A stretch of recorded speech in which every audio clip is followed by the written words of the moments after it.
韓国の名産である海苔の価格が高騰し、過去最高となっています。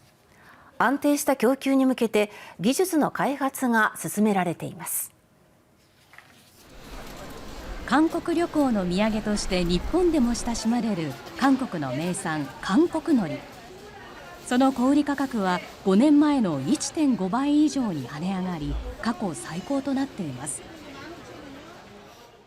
많이 올랐죠.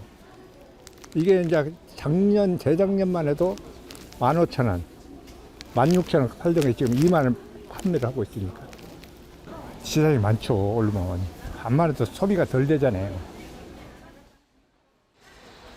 韓国ドラマなどの人気から去年韓国海苔の輸出額は過去最高のおよそ1780億円でした。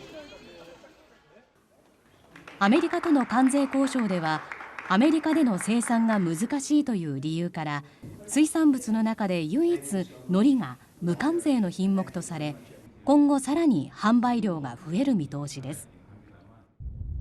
一方、気候変動の影響で海苔が不作となり、供給が追いつかない状況が続いています。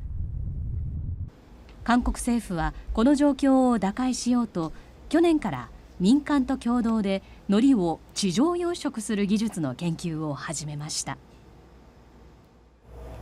海苔の培養器です。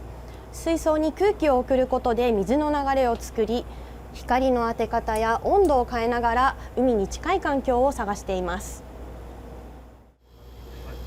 海苔が育つのに最適な水温は10度前後ですが、気候変動の影響で夏には海水温が25度前後まで上昇することもあり、海苔に穴が開いたり変色が見られたりします。地上養殖ではこうした問題の克服が期待されます。 사람이 관리해야 될 포인트 이런 부분이 굉장히 많이 들어가서 현재로서는 경제적인 효과가 아직은 퀘스천이고요.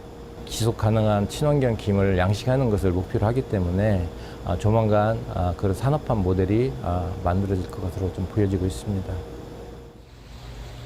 去年の年末頃から品質の良い海苔が生産できるようになってきたということです。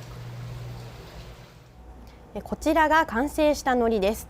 食べてみますと